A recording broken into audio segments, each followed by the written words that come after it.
Tradition and Perdition. This article has an intriguing title, doesn't it?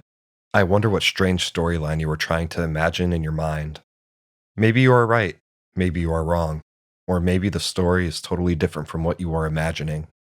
Let's see how good your imagination is. My name is Samuel, Sam for short. I'm 23 years old, and I'm an electronic engineer. I'm just an average person like the majority of people you meet in daily life. Nothing special. My only goal in life is to fall in love. I dream of having a girlfriend that I can love, protect, support, do my best for, and make happy. She would be my queen, and I would be her knight in shining armor. But I know that love stories rarely reflect real life. I've tried to date a lot of girls so far, but I've failed every time, to the point where I've lost hope. So I decided to just focus on my work until one day, destiny surprised me and brought Maya into my little world. I work in software and social media, and I have a consulting website where people can contact me to help them with computer problems. I was never bothered by customers' personalities. To me, they're just customer numbers and cash cows. Until Maya called me. She had a problem with her laptop and asked for my help fixing it.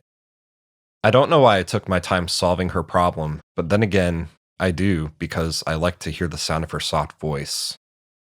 Before hanging up, I asked her to call me later socially.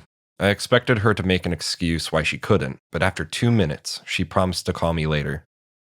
I was thrilled by her response. I waited many days for her call. It never came, and I began to lose hope, when suddenly, she did call me again. We talked for hours. Time simply flew by so quickly. I felt as if I loved her, but how can that be when I've never even met her before? We decided to meet up at a botanical garden. She told me she would wear a purple dress with mottled flowers on it. I told her I would be holding some flowers. I arrived at the garden and skimmed through the crowds looking for her, but couldn't find her. Then suddenly I heard her soft voice behind me say, "Hello." I turned around. Her face was angelic. We sat, ate, chatted, and laughed. When I took her home, she looked at me suddenly and said, "I might love you." No one could imagine my feelings at that moment. I was in seventh heaven. I asked her to marry me at that very moment, but she hesitated. I asked her what was wrong. At my insistence, she told me she had a secret that she couldn't tell me. I asked if she was in love with another guy. She hugged me and said, "Of course not." I thought, why does destiny have to make life so complicated? Regardless, I made up my mind to meet her family, so I visited her father at work, and he invited me to their home. When I got there, I found that they were an elegant Asian family, so polite. They were everything I could have hoped for. Maya spoke in a subdued manner on occasion and was looking around a lot. I thought that maybe that was because she was nervous with me being there to meet her family. We selected a wedding date just 2 weeks from now. Maya seemed sad during this period, and I asked her many times what was wrong, but she never answered me. I even gave her a chance to back out of the wedding in case she had gotten cold feet, but she assured me that she wanted to marry me very much, and she begged me not to abandon her. I was puzzled by her behavior. At our wedding party, I was ecstatic. I invited my family and friends. I was waiting for Maya, and she arrived wearing a veil and escorted by her father. The veil was very dark, and I couldn't see her face at all. I thought perhaps she was very shy or embarrassed on this special day when she was the focus of everyone. After the party, we drove home. I tried to hold her hand, but she pulled her hand away. That's odd, I thought. Once we arrived home, I tried to talk to her and hug her, but she suddenly screamed and started jumping around on the tables and chairs like a monkey. What in the world is going on here, I thought. Suddenly, the doorbell rang. I opened it to find Maya's father with someone out of sight behind him. Slowly, the person stepped from behind him. It was Maya. What? I couldn't believe my eyes. I was completely taken aback, nonplussed, confused. I managed to stammer, Who are you?" "I'm Maya," she replied simply. I pointed to my bride monkeying around the room behind me and asked with a puzzled and shocked expression on my face, "Then who is she?" Her father replied in a matter-of-fact tone, "That is Taya, my oldest daughter." I looked at Maya and she shrugged helplessly and explained, "It's our tradition that the oldest daughter has to marry first before the younger one can get married. I tried to tell you, but I couldn't because otherwise no one would marry Taya due to her mental illness." I didn't understand. Many questions were rolling in my mind. "You mean I married Taya instead of you?" I had been tricked, betrayed. I felt as if I were in an insane asylum or a nightmare or the butt of some bad joke. Some days after this travesty, when I would find myself walking down the street in a trance, I would frequently break out in hysterical laughter. Passers-by would look at me askance and move away from me as if I were some raving lunatic. Perhaps I was. I had become a laughingstock once news of my story made the rounds. Maya and her father had pulled off their shady scheme flawlessly and suckered me right in, and I fell for it. Lying on a psychiatrist's couch, I asked him, "Doctor, what is the wrong with me?" Hi, my name is Selena. I'm 19 years old, and I'm just crazy about basketball. I follow all the sports news, the star players, and the league statistics. I know the names of all the famous players around the world. My friends were amused by this because their interests ran more towards makeup, fashion, singers, and movie stars. I thought those girl things were just outright vain, shallow, frivolous, and downright silly to tell the truth. The college's basketball team coach was forced to take leave due to a chronic illness, leaving the team without a coach. Due to my high school reputation and widely recognized basketball expertise, I was asked if I wanted to serve as the basketball team's temporary coach. I had always dreamed of someday becoming a coach for a famous basketball team, so I jumped at the opportunity. School leagues presented opportunities for players to show what they've got and maybe get scouted by a professional league team. It was also my chance to start as a college basketball coach. By studying the opposing team's previous games, I analyzed their strategies and learned their strengths and weaknesses. I was able to excel and drive my team to an undefeated streak of winnings. We won the college league championship. I was selected to train a team in a professional league with another famous coach. It was an incredible opportunity for me to up my game a notch. During this time, I met an opposing team's coach named Jacob, who was something of a genius when it came to winning basketball strategies. He shared the same dreams as mine. He bragged that his team was better than mine. Well, I couldn't ignore the gauntlet he threw at my feet, so I challenged him to a game. My team against his, in the upcoming season, and may the best team win. If my team won, he would acknowledge me as a superior coach, and vice versa. The season began, and both our teams began beating all our opponents. I used these victories to hone my coaching skills to the next level. Both our teams were undefeated until the day we were to face each other in a championship game. The game began, and both teams played hard. We stayed closely matched the entire game. In the final few seconds of play, one of their players got past our defense. He scored a buzzer beat. I was crushed and began to cry, but my team's fans in the stadium broke into a loud applause. They began chanting my name, acknowledging that I have given them a great competitive, entertaining game. Jacob came over to me. I figured he came to gloat, but instead, he got down on one knee and presented me with an engagement ring. I was in shock. The stadium cheered even louder. I may have lost the game that day, but for some reason, I felt like a winner. He was a dream, the future, or so I thought. But my love was cursed right from the start. Sounds a bit confusing, right? Let me explain. But first, I should probably introduce myself. I'm Carolyn. I was a dreamer. I dreamed of a good, warm, stable, successful life. I wanted a good job. And I wanted to travel around the world a bit with Helen. She was my best friend. We virtually shared the same dreams and hobbies and interests and lifestyles. We've been friends since we were kids. People often thought that we were sisters. I did too, in fact. She even got jealous if anyone tried to get close to me. Every day, Helen and I worked a little more towards our dreams. Once, when Helen and I were traveling with some of our friends, we had a problem with the hostess on the plane. A gentleman intervened and cleverly solved our problems. His name was Danny. I liked him. A lot. I thought about him often. But whenever I talked to Helen about him, she told me that he was not as amazing as I seemed to think he was. Coincidentally, I met him again at a party of a mutual friend. We talked together till daylight. I told Helen about our encounter, and she expressed her wishes that my love story would have a happy ending. I similarly told her that I hoped she would find the love of her life someday too. Everything would be okay, we figured.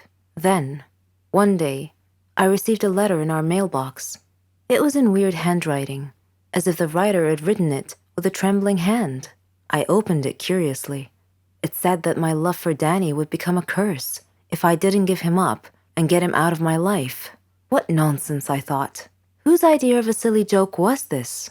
I immediately called Danny and Helen to tell them about the letter. Danny laughed, but Helen was worried and suggested that I should be careful from now on. That same day, Danny had a horrible car accident, but fortunately he wasn't hurt.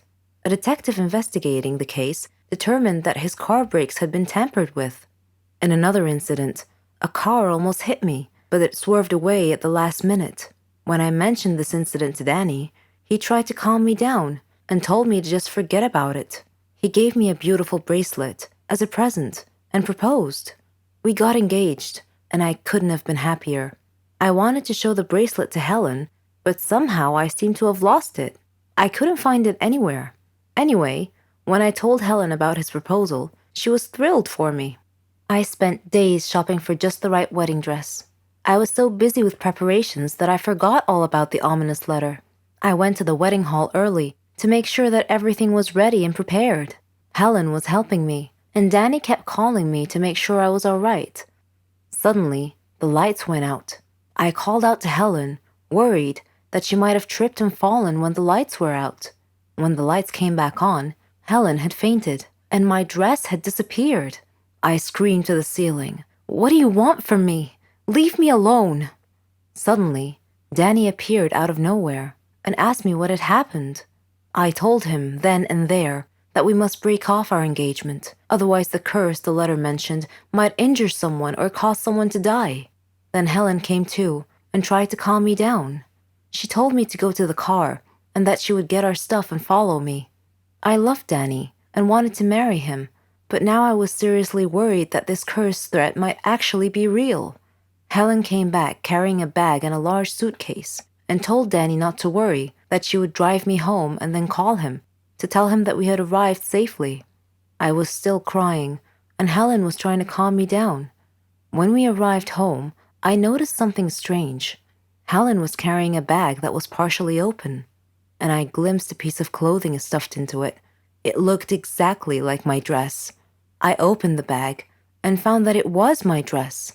I confronted Helen and demanded to know how my missing dress ended up in her bag. I clearly caught her red-handed, and she was unable to answer coherently. I realized at that moment that the source of the so-called curse was Helen. "Helen," I said, "how dare you do this to me? I thought we were like sisters to each other." She replied icily, with a glare that I saw for the first time. She said that she fell in love with Danny just as I did, but he chose me instead of her, and that she hated me for it. She said she won him over and got him to love her instead. Then they both tried to scare me into calling off the wedding so that she and Danny could be together. There are no words to describe how I felt at the time. I replied in a similar tone. I told her that I don't ever want to see her again, or Danny. Neither of them mattered anymore. I never did see Helen or Danny after that day. I'm on a Caribbean island now, sipping on a cocktail. I read in the paper that Danny and Helen had announced their engagement. I'm thinking about what wedding present I should give them as a surprise. Our feelings are always hard to control. We are humans after all. Sometimes we do things we can't explain, just because we feel that way. I had a student named Daniel, a sweet and innocent child. I was prepared to do anything for him, but don't judge me just yet. First, let me tell you my story. My name is Jolene. I'm a 21-year-old math teacher at a primary school. I live with my sister and my mother. My house was next to the school where I work. I love teaching, and I like teaching the students in creative ways. They loved me, and I loved them.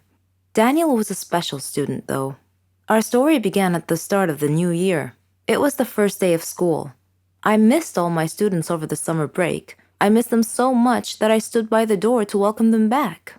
Before I started my first lesson, Mr. Smith, the student affairs officer, knocked on the class door. with Daniel hiding behind his back. Mr. Smith greeted the class and asked them to greet Daniel, but Daniel was too shy and didn't move. So I went over to him to take him by the hand, but he pulled his hand away, which embarrassed Mr. Smith. I asked him to greet his classmates, so he went and he stood in front of the class and he said, "Hello, I am Daniel." Then he went and he sat at the very back of the class. He didn't talk much with the other kids. He didn't like to interact with anyone. Daniel always looked sad, and I thought to myself, he's only 8. What could possibly have made him that way? I tried to get close to him, but he resisted all my efforts. Sometimes he looked like he was hiding some big secret, and later on, I learned what it was.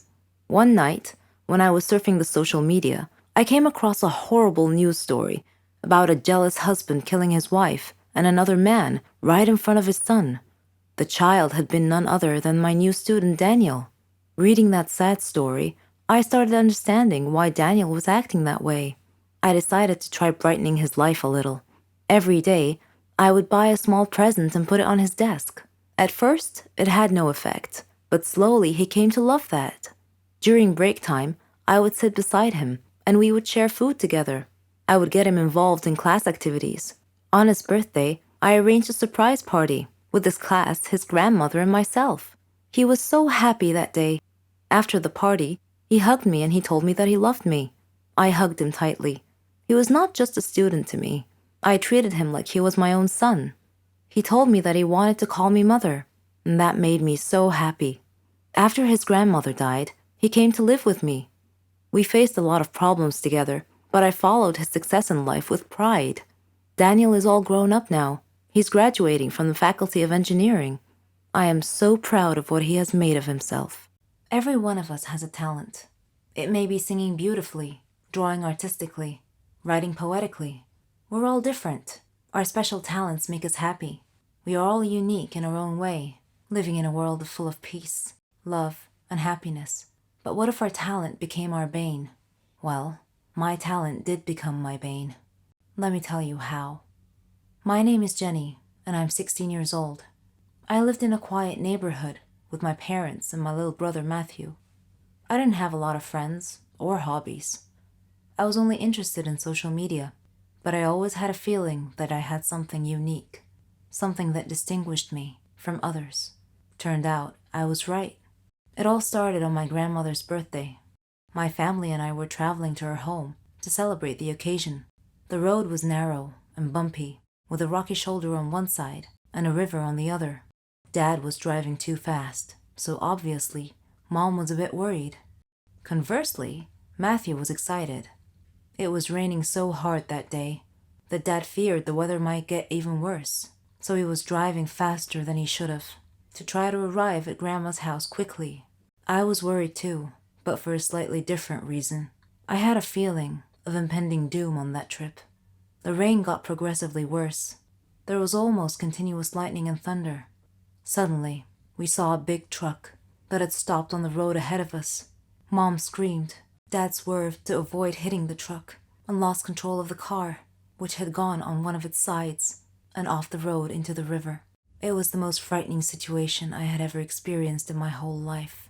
We went underwater, and I felt as if we were in an aquarium. Dad was unconscious, and his forehead was bleeding. Mom was struggling, and Matthew was paralyzed with fear, his eyes tightly shut. Then, my vision went dark. When I woke up, I found myself in a hospital bed, with a team of doctors around me. When I asked them about my family, the look on their faces told me that I was the sole survivor of that horrible accident. Several days had passed since the accident. I was having trouble sleeping. The doctors gave me some sleeping pills. They even tried hypnosis to help me sleep. Grandma came to visit me. She was very sad. She said I could come live with her. My whole life was turned upside down in an instant. A police officer at the hospital was kind enough to drive Grandma and I to her home. After he dropped us off, something strange happened. In a fraction of a second, I had a vision, a momentary premonition that something bad was going to happen to him. I saw him trying to catch a thief, and suddenly crashing into another car. So I thanked him for the ride, and told him to take care of himself, to be very careful. He smiled, and said that he will. The very next day, as I was watching the news, I saw a report that that very same kind officer had died in a car crash, just like my premonition. Grandma was upset when I told her what had happened. I didn't tell her that I had foreseen his death, because I knew that she wouldn't believe me. In fact, she might have even thought I was crazy. This strange turn of events happened again, with one of our neighbors, who visited us one day. She was a kind, lovely woman. I had a premonition that she would die in her kitchen due to a gas line explosion. I urged her to be careful with the cooking gas, because it could be so dangerous. But she just laughed and said that she loved cooking, and that there's nothing to fear. Grandma got a bit upset with me for making a big deal out of nothing. She said that I was just a little paranoid due to the accident, and that my imagination was getting way too overactive, and that I shouldn't try to scare people. Needless to say, the neighbor that I had warned did indeed die in a gas line explosion 4 days later. Coincidence? I think not. Am I somehow causing these incidents to happen? I couldn't help but think that I was somehow linked to the whole thing. I searched the internet for any information about this phenomena, and I found that it was common in people who had been involved in a traumatic experience, especially almost drowning incidents.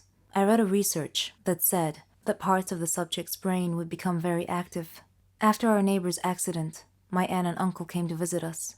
I had missed them a lot, but yet again, I had a premonition that they would have an accident going home, causing their car to explode and crash into the river. 2 days later, they were preparing to leave and head home. I begged them to stay one more night, but they said that they couldn't because they had work the next day.